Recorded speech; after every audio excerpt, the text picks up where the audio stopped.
Let's discuss INI CET questions. Uh, I think questions was largely moderate, I'll say, not that easy. However, not very difficult also, but yes, looking at INI CET questions were, I'll say, at par standard. Okay, so question number one, an ASA grade 1 patient was undergoing lab cholecystectomy. It was noticed that EtCO2 decreased to 8 mmHg, SpO2 became 90%, BP dropped to 80 by 50 mmHg, and peak airway pressure was 18 mmHg. The most probable diagnosis is carbon dioxide embolism, severe bronchospasm, endobronchial intubation, pneumothorax, and options were only A and D, B and D, and B. So this was a good question. Now let's read it again slowly, analyzing every data carefully. EtCO2 decreased. Fine. SpO2 also decreased and BP also decreased. However, airway pressure is normal. BP decreased, SpO2 decreased, EtCO2 significantly decreased, and airway pressure is normal. Now, with these conditions in mind, let's see one each choices one by one. Airway pressure normal, that rules out pneumothorax and bronchospasm, because in bronchospasm and pneumothorax airway pressure will increase. In pneumothorax it can reach 45, 50, even 55. Normally pneumothorax, most often we diagnosed by increased airway pressure. So most often we will see airway pressure is high, and then we look at the other parameters. So obviously pneumothorax outrightly ruled out because airway pressure is normal. But yes, there can be hypotension. Now bronchospasm also, you expect airway pressure to be high. That is not there.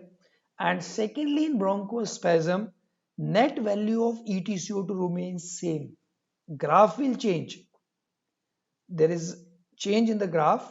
However, the net value of EtCO2 remains same. So bronchospasm also ruled out. Endobronchial intubation also ruled out, because in endobronchial intubation, EtCO2 rises. And this you very well know. Like normally you think that CO2 is coming from one lung, so why it is CO2 should increase, it should decrease? Yes, initially transiently there will be decreased, but later it will be increased because of the ventilation perfusion mismatch. Endobronchial intubation means only one lung is ventilated, the second lung become shunt, total shunt. Only perfusion is there, no ventilation. So because of this so much increase in shunt, CO2 increases.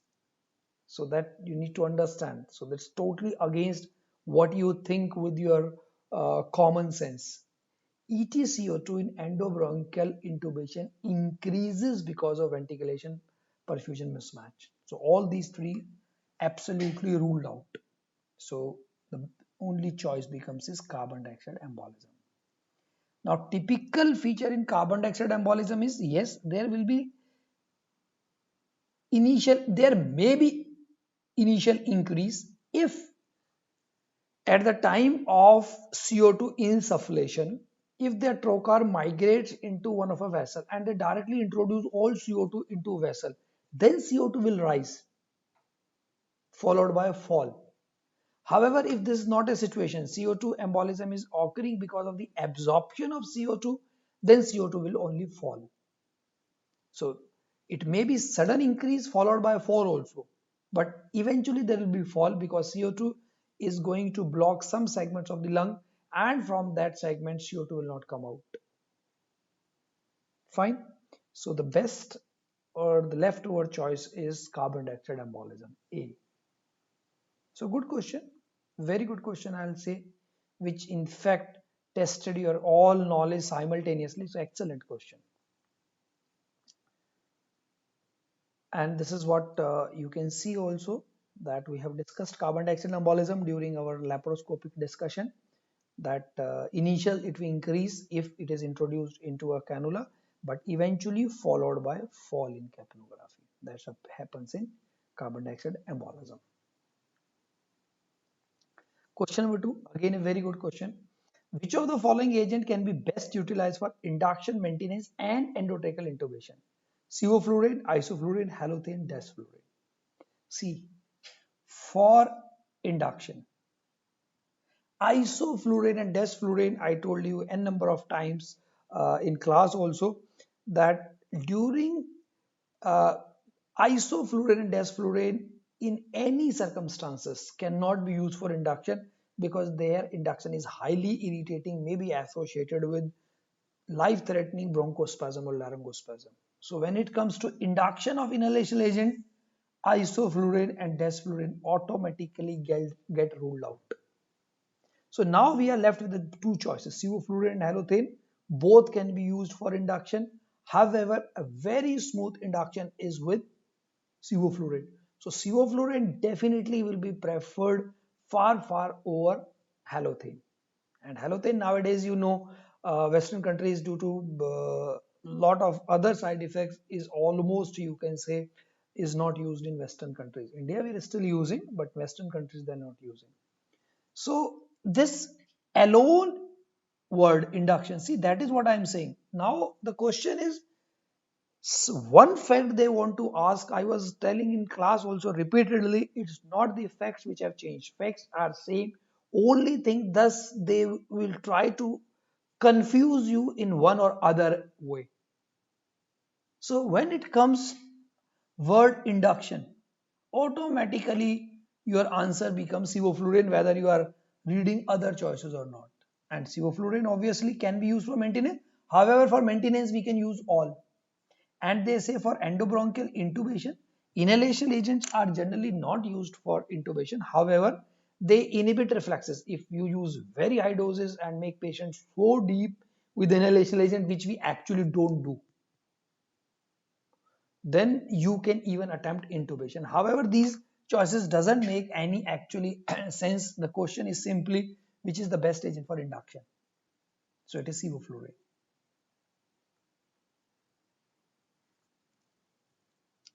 And that's we discussed, I think, 3-4 times during our discussion in class that sevoflurane is the agent of choice because it has for induction, and inhalation induction obviously is contaminated only in pediatric age group.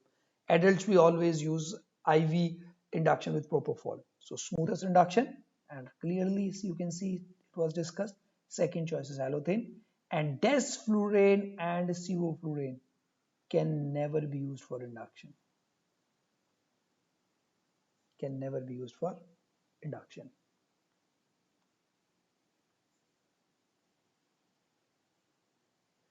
This is actually typo error.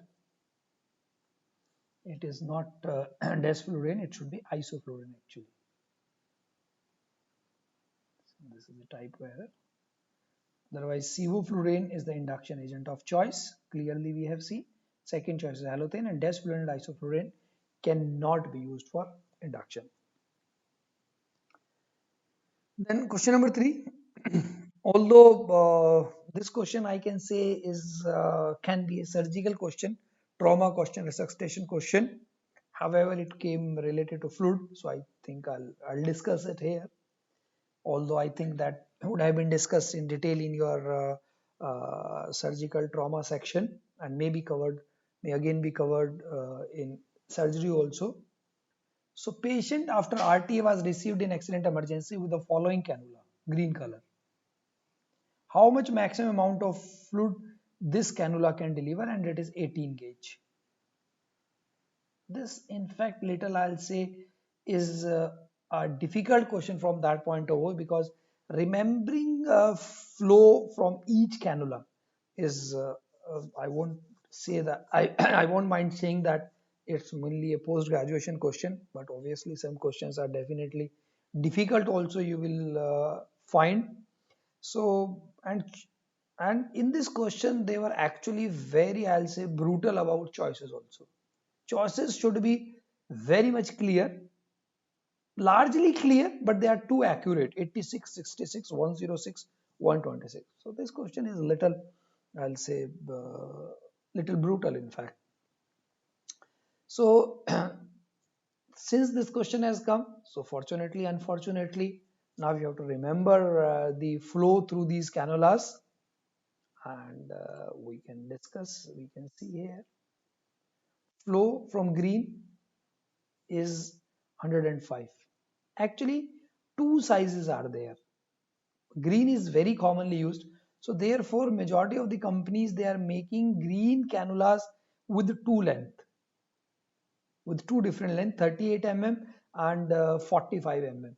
And you know that larger will be the length, lesser will be the flow, and that is the basis of Hagen-Poiseuille law. Anyway, we'll not discuss physics, but Hagen-Poiseuille laws clearly says if you increase the length, flow will reduce, and that is why we actually don't prefer central cannulation for resuscitation. So you need not remember Hagen-Poiseuille law, but one fact you have to remember is that central line should not be used for resuscitation because they are very long. So longer the length, slower becomes the flow. So that is why we use large bore small cannulas for resuscitation. Now again, I told you this question little that way I'll say is little brutal because they haven't even mentioned the length. However, the good thing is that the difference in length between 3.8 centimeter and 4.8 centimeter cannula is 100 ml per minute and 105. And mostly we are using this 38 mm, mostly, majority. It will be 38, so should be assumed to be 105. So 106.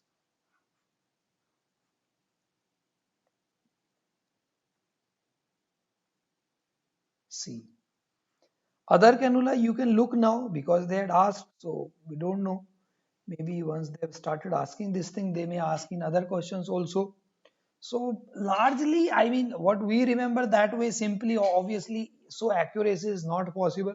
So normally, what we remember, orange 300 and gray. So orange rarely you will use, but yes, gray you sometimes use for a substation. Gray used to remember is 200, although it's also 206 or something. White, forget it because white is rarely used. So gray you can remember 200, green you can remember 100, and pink very commonly used. Pink you can remember is around 60. I think these are three cannulas you can remember. However, if you have got good memory, you can remember blue also, that is around 35 to 40, and yellow is around 15 ml pediatric. So mainly I feel you can remember green, which is 100, very commonly used, and pink also very commonly used, that is 60. Maximum you remember is gray, which is 200.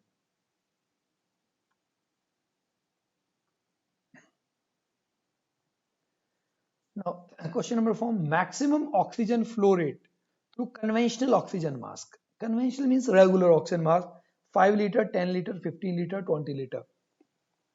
These oxygen delivery devices, I was repeatedly telling that it's become very important because of the COVID time. Because COVID, you know, made this topic to become very, very important, that how much maximum flow we can keep through particular oxygen delivery devices and what will be the maximum oxygen delivery. So commonly used, you can say, oxygen delivery devices are nasal cannula, simple oxygen mask, oxygen mask with reservoir, and you can say is Venturi mask. Venturi mask. So with maximum flow, and more important than flow is maximum delivered oxygen. Although I was expecting that they will ask maximum FiO2, however they ask flow also, because that does make a common sense also. Actually both things are important. With the nasal cannula, maximum flow you can use is 6 liter, and at that 6 liter maximum oxygen you will deliver is around 44%. So that does make a sense, because the thing is I've seen Many times people are giving 15 liter with nasal cannula or 10 liter with nasal cannula. So they are simply wasting the oxygen. So at 6 liter it will be 44%. Now after that you give 10 liter or 20 liter, it won't increase by 44%. So we'll never increase by more than 6 liter. With simple oxygen mask, maximum oxygen that we can receive with 10 liter flow is around 60%. So simple oxygen mask 10 liter and maximum FiO2 will be 60%. When we add reservoir to this oxygen mask, we can deliver up to 80%. Even some books say 80 to 100%, but largely we say 80%. And flow in that case will be 15 liter. We can use 15 liter. Venturi mask, also maximum flow we can use is 15 liter, and this 15 liter again will deliver 60%. But Venturi mask, you know, is a fixed performance device. So therefore, if I'm using 15 liter, it will definitely deliver 60%. The scope of error is not more than 2%. However, all these devices, they are low flow systems.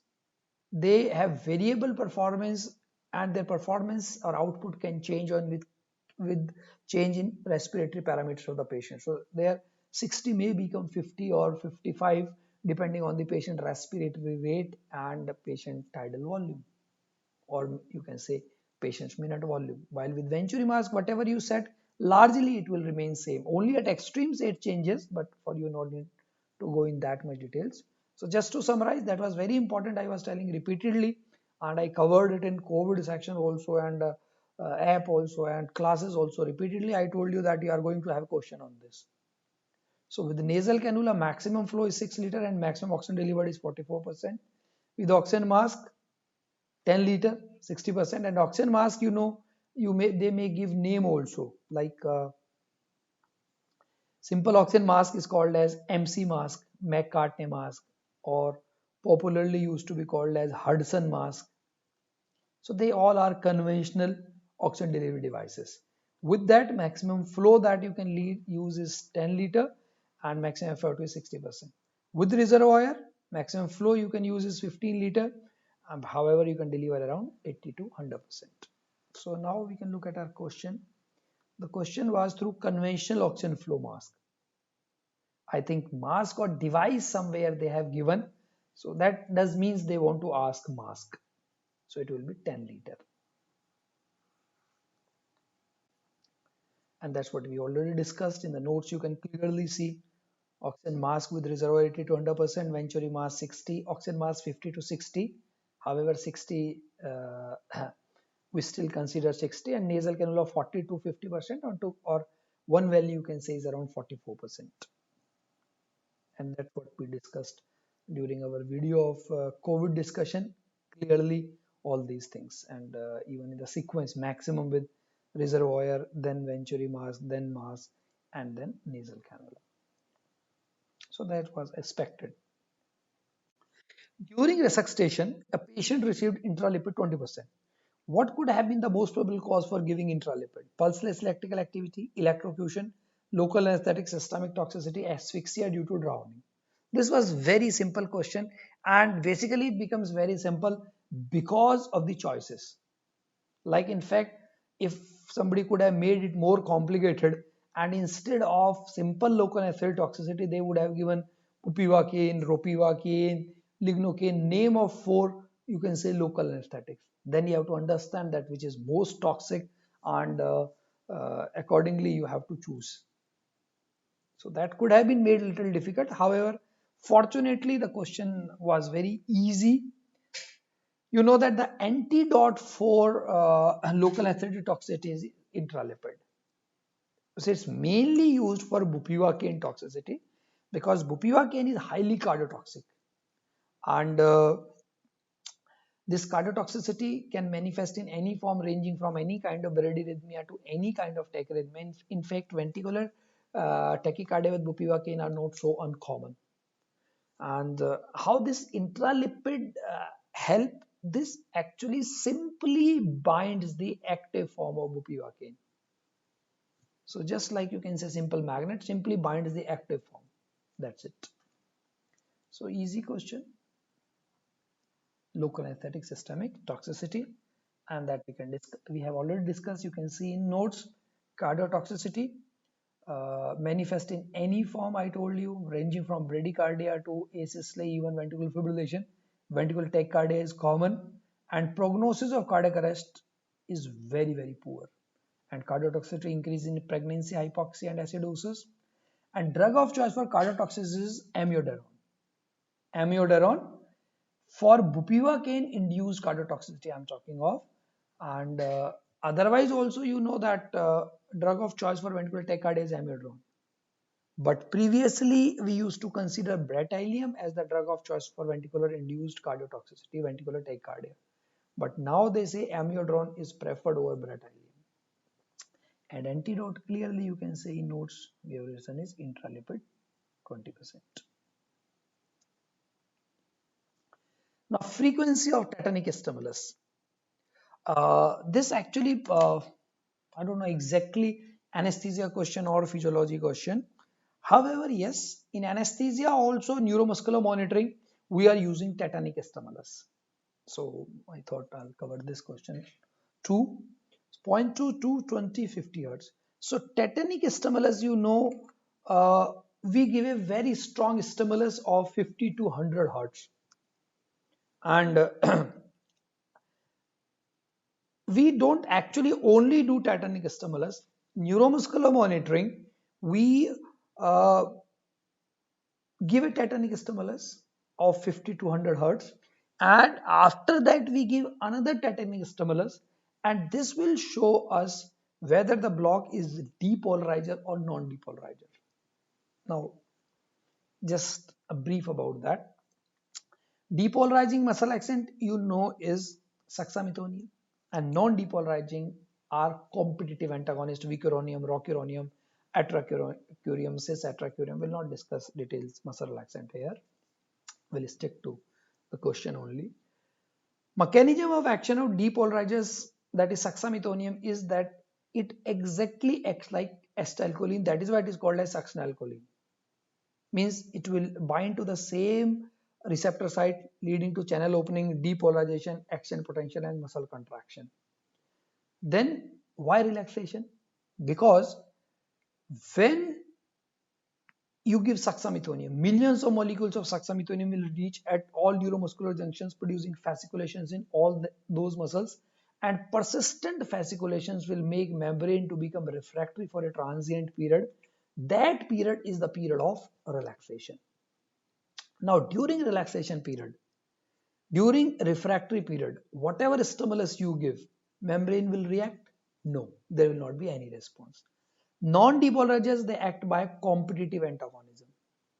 Means if there are more number of molecules of muscle relaxant, they will be able to replace acetylcholine from their place. And there are more molecules of acetylcholine, they will be able to replace non-depolarizer from their place. That is competitive antagonism. Now with this background in mind, what we do, we give a tetanic stimulus of 50 to 100 hertz. So what this tetanic stimulus will do, it will release acetylcholine from pre-junction area. Now more acetylcholine is available at neuromuscular junction. Now you give another stimulus. If you had given depolarizer, suxamethonium, will there be any response? No, because the membrane is refractory. Refractory membrane, however strong stimulus you give, how many molecules of acetylcholine you will increase, membrane will not react. So no response. While with non-depolarizers, your tetanic stimulus will increase acetylcholine. That acetylcholine will replace non-depolarizer from their place. So now if you give a stimulus, there is acetylcholine available which can produce contraction. So post-tetanic stimulus,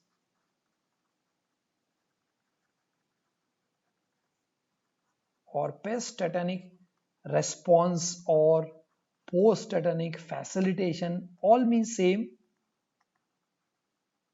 are only seen with non-depolarizers.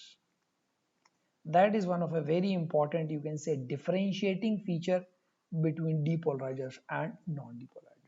So tetanic stimulus is 50 hertz. So in fact 50 to 100 hertz. And our these neuromuscular monitors, they automatically select this. We have to just press tetanic. They will automatically, in fact, the modern one, you have to select this mode of post-tetanic stimulus. Automatically, it will deliver tetanic, and after few seconds, it will deliver post-tetanic. And this actually tetanic stimulus will also help us to differentiate not only depolarizer and non-depolarizer. This will also help us to differentiate whether the block was very deep or not. So in spite of in very deep block, you will not get response even with tetanic stimulus. And that's we are talking of non-depolarizer. With depolarizer, you will not get any response. So it should be D. And there's the notes we discussed that non-depolarizers, they produces post-tetanic facilitation or post-tetanic response fatalization potentiation is exhibited by non-depolarizers. Now there is one question, the image was like that. There was a real-time image of clavicle and some needle was inserted below the clavicle. So this question I will actually divide it in part A and 2 because this question I received in two ways from students who are confirming as this question was asked in this manner. Another group of students is also confirming that this question was in this manner. So I'll discuss in both ways. I don't know how exactly this question was asked. One question they say ask is this manner: the immediate complication seen with the following procedure: arterial puncture, chylothorax, thrombophlebitis, empyema, and then multiple choices. So what is this? This is actually subclavian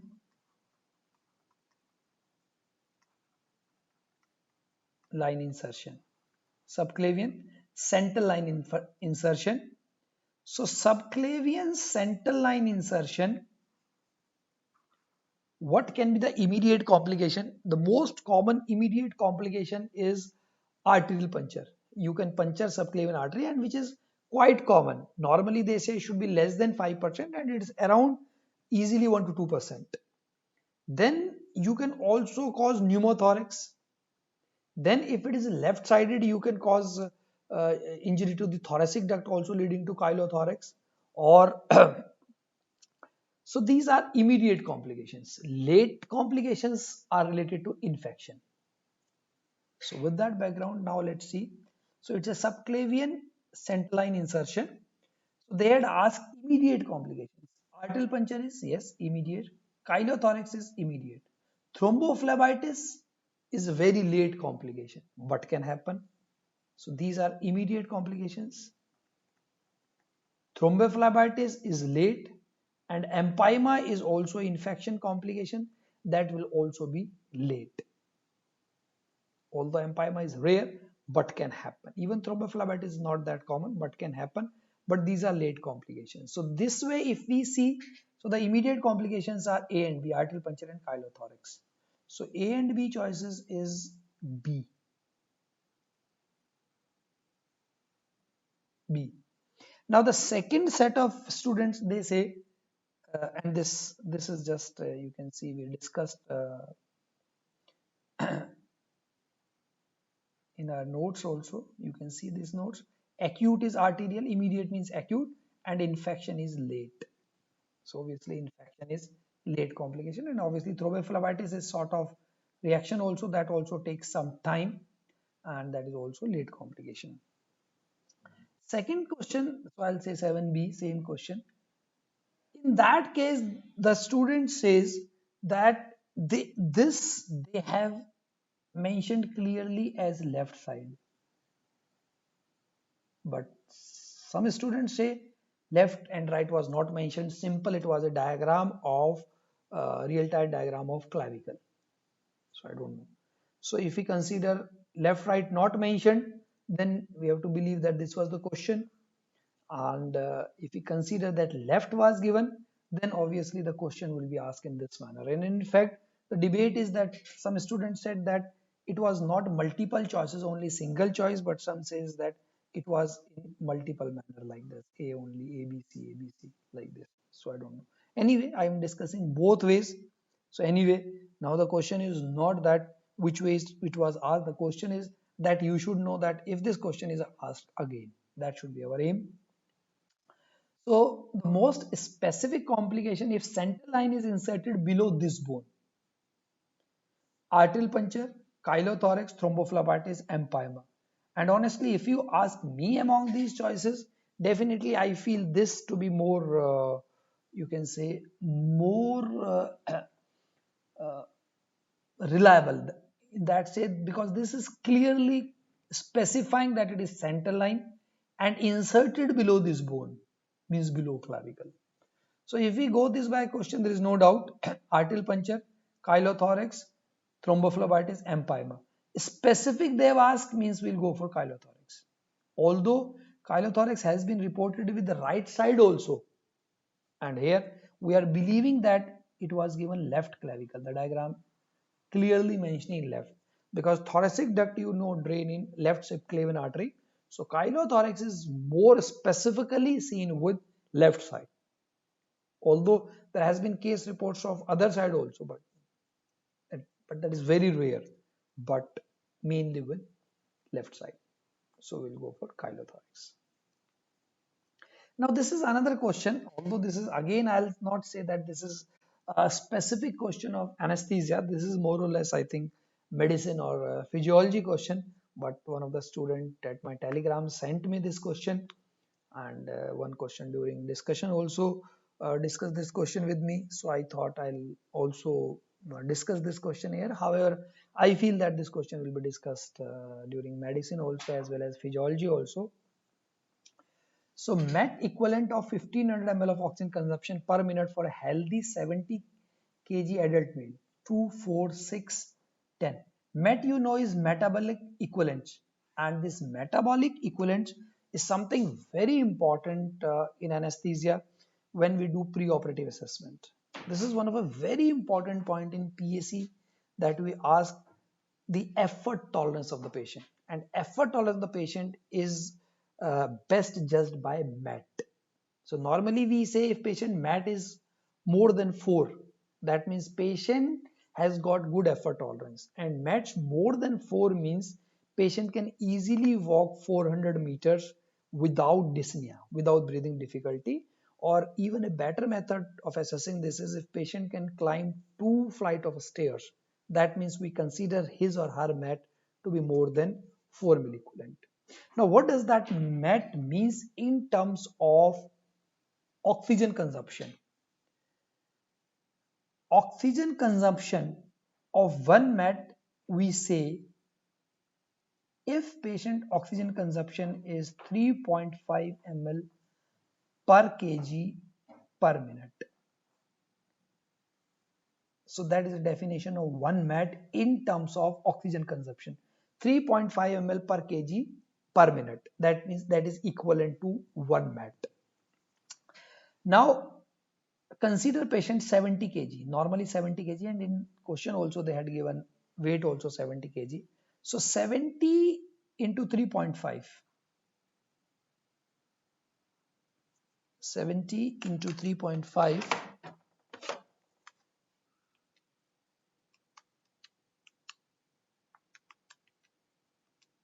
It is 245.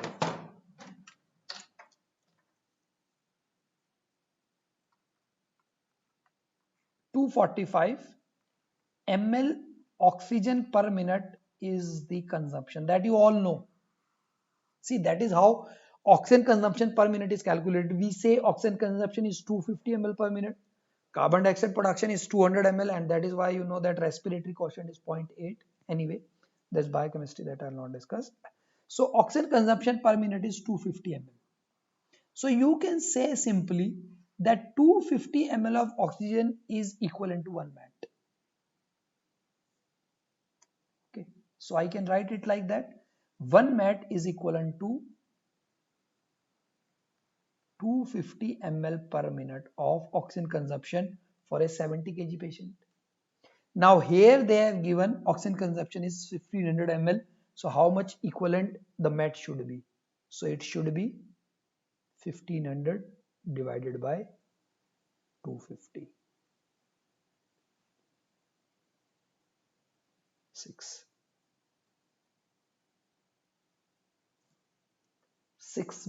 6 mats.